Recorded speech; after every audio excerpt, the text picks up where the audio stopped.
Lok Sabha election ಹತ್ತಿರ ಬರ್ತಾ ಇದೆ. ಈಗ ರಾಜಕೀಯ ಬದಲಾವಣೆಗಳು ಕೂಡ ಅಲ್ಲಲ್ಲಿ ಕಾಣ ಬರ್ತಾ ಇದೆ, ಅಂದ್ರೆ ಕಾಣಸಿಗ್ತಾ ಇದೆ. ಈಗ ವಿಜಯಪುರದ ಲೋಕಸಭಾ ಕ್ಷೇತ್ರದಲ್ಲಿ ಕಾಂಗ್ರೆಸ್ನಿಂದ ಯಾರಿಗೆ ಟಿಕೆಟ್ ಅನ್ನ ಕೊಡಬಹುದು, ಹಾಗೆ ಬಿಜೆಪಿಯಿಂದ ಯಾರು ಟಿಕೆಟ್ ಆಕಾಂಕ್ಷಿಯಾಗಿದ್ದಾರೆ ಅನ್ನೋದ್ರ ಬಗ್ಗೆ ಸಂಕ್ಷಿಪ್ತ ಮಾಹಿತಿಯನ್ನ ತಿಳಿದುಕೊಳ್ಳೋಣ.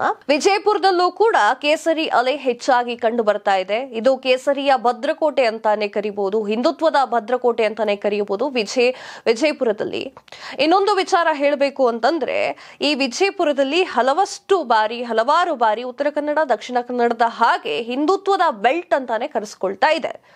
ಇನ್ನೊಂದು ವಿಚಾರ ಮಾತನಾಡಬೇಕು ಅಂತಂದ್ರೆ 1999 ಆಗ ಚುನಾವಣೆ ಏನ್ ನಡೆದಿತ್ತಲ್ಲ ಲೋಕಸಭಾ ಎಲೆಕ್ಷನ್, ಹಾಗೆ 2004 ಲೋಕಸಭಾ ಎಲೆಕ್ಷನ್ ನಲ್ಲೂ ಕೂಡ ಕಮಲ ಅರಳಿದುವಂತಹ ಸ್ಥಳ ಅದೇ ಆಗಿದೆ. ವಿಜಯಪುರ ಜಿಲ್ಲೆಯಲ್ಲಿ ಆಗಿನ ಕಾಲದಲ್ಲಿ 1999 2004 ಇಸವಿಯಲ್ಲಿ ಕಮಲ ಅರಳಿದೆ.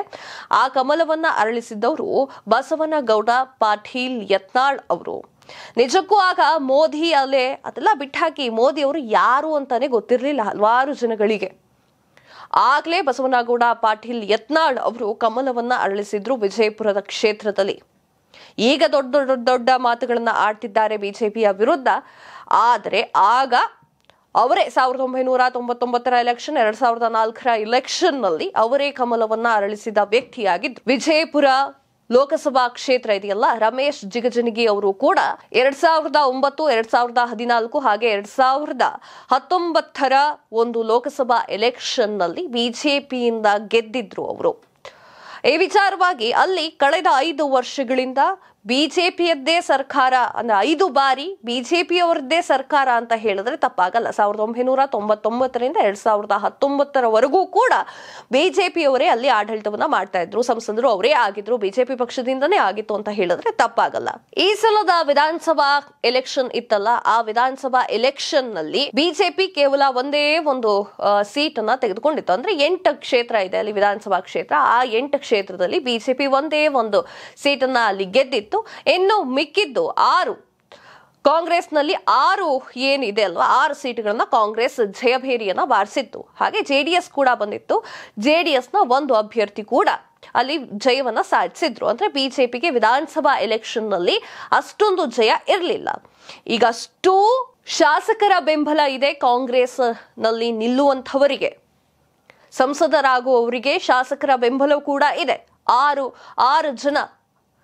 ಜನ ಕೂಡ ಬೆಂಬಲವನ್ನ ವ್ಯಕ್ತಪಡಿಸ್ತಾ ಇದ್ದಾರೆ. ಕಾಂಗ್ರೆಸ್ ನಲ್ಲಿ ರಮೇಶ್ ಜಿಗಜಿಣಗಿ ಅವರೇ ಅಭ್ಯರ್ಥಿನ ಅನ್ನೋದನ್ನ ಡಿಸೈಡ್ ಮಾಡೋದು ಹೈಕಮಾಂಡ್. ಅವರಿಗೆ ಕೊಟ್ಟರು ಕೊಡಬಹುದು, ಯಾಕಂತಂದ್ರೆ ಕಳೆದ 2003 ಎಲೆಕ್ಷನ್ ಇದೆ ಅಲ್ಲ, 3 ಸಲದ ಲೋಕಸಭಾ ಎಲೆಕ್ಷನ್ ನಲ್ಲೂ ಕೂಡ ಅವರೇ ಜಯಬೇರಿಯನ್ನ ಬಾರಿಸಿದ್ದ ಸಲುವಾಗಿ, ಅಂದ್ರೆ 2009, 2014 ಹಾಗೆ 2019 ಕೂಡ ಅವರೇ ರಮೇಶ್ ಜಿಗಜಿಣಗಿ ಅವರೇ ಜಯಬೇರಿಯನ್ನ ಬಾರಿಸಿರುವಂತಹ ಕಾರಣಕ್ಕೋಸ್ಕರ ವಿಜಯಪುರ ಲೋಕಸಭಾ ಕ್ಷೇತ್ರದಲ್ಲಿ ಅವರಿಗೆ ಟಿಕೆಟ್ ನೀಡಬಹುದು ಅನ್ನುವಂತಹ ಊಹಾಪೋಹಗಳು ಎಲ್ಲೆಡೆ ಚರ್ಚೆಗೆ ಗ್ರಾಸವಾಗ್ತಿದೆ ಅಂತ ಹೇಳಿದ್ರೆ ತಪ್ಪಾಗಲ್ಲ.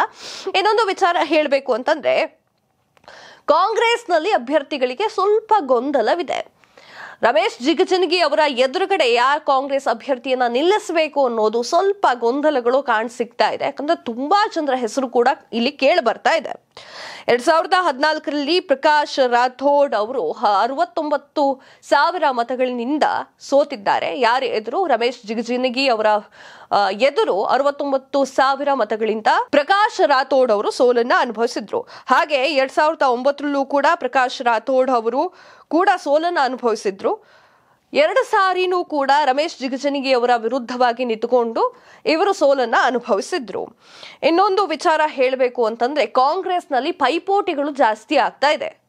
ಪ್ರಕಾಶ್ ರಾಥೋಡ್ ಆಗಿರಬಹುದು, ಇನ್ನು ಹಲವಾರು ಜನ ತಮಗೂ ಟಿಕೆಟ್ ಬೇಕು ಅಂತ ಹೇಳಿ ಕೇಳ್ತಾ ಇರುವಂತಹ ಪರಿಸ್ಥಿತಿಯಲ್ಲಿ ಎದುರಾಗಿದೆ. ಕಾರಣ ಇಷ್ಟೇ, ಪ್ರಕಾಶ್ ರಾಥೋಡ್ ಅವರು ಕಳೆದ 2 ಎಲೆಕ್ಷನ್ ನಲ್ಲೂ ಕೂಡ ಸೋತಿದ್ದಾರೆ.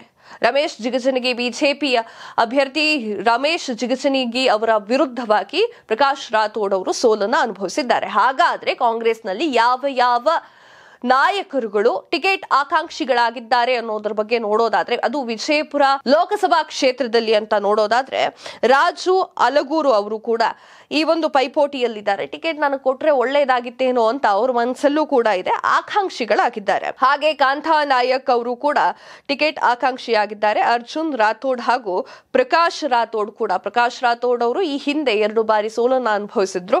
ಅವರು ಕೂಡ ಟಿಕೆಟ್ ಆಕಾಂಕ್ಷಿಯಾಗಿದ್ದಾರೆ. ಕಾಂಗ್ರೆಸ್ನವರು ಯಾರಿಗೆ ವಿಜಯಪುರ ಲೋಕಸಭಾ ಕ್ಷೇತ್ರದಲ್ಲಿ ಯಾರಿಗೆ ಟಿಕೆಟ್ ಕೊಡ್ತಾರೆ, ಈ 4 ಜನರಿಗೆ ಅನ್ನೋ 4 ಜನರ ಒಳಗಡೆ ಯಾರಿಗೆ ಕೊಡ್ತಾರೆ, ಪ್ರಕಾಶ್ ರಾಥೋಡ್ ಅವರಿಗೆ ಕೊಟ್ಬಿಡ್ತಾರ, ಅರ್ಜುನ್ ರಾಥೋಡ್ ಕೊಡ್ತಾರ, ಯಾರಿಗೆ ಕೊಡ್ತಾರೆ ಅನ್ನೋದನ್ನ ಕಾದು ನೋಡ್ಬೇಕಾಗಿದೆ. ನೀವ್ ಹೇಳಿ ವೀಕ್ಷಕರೇ, ವಿಜಯಪುರ ಜಿಲ್ಲೆಯಲ್ಲಿ ಇರುವವರು ಹಾಗೆ ವಿಜಯಪುರ ಲೋಕಸಭಾ ಕ್ಷೇತ್ರದಲ್ಲಿ ಇರುವಂತಹ ಜನರು ಡಿಸೈಡ್ ಮಾಡಬೇಕು, ಕಾಂಗ್ರೆಸ್ ಪಕ್ಷದಿಂದ ಯಾರಿಗೆ ಟಿಕೆಟ್ ಕೊಡಬಹುದು, ಯಾರೊಳ್ಳೆ ಕೆಲಸವನ್ನ ಮಾಡಬಹುದು ಅಂತ ನಿಮಗೆ ಅನ್ನಿಸ್ತಾ ಇದೆ ಅನ್ನೋದನ್ನ ಕಮೆಂಟ್ ಮೂಲಕ ತಿಳಿಸಿ. ಇದಿಷ್ಟು ಈ ಹೊತ್ತಿನ ಸುದ್ದಿಯಾಗಿತ್ತು. ಮತ್ತಷ್ಟು ಸುದ್ದಿಗಳಿಗಾಗಿ ನೋಡ್ತಾ ಇರಿ ಲೈನ್ ಟಿವಿ ಕನ್ನಡ.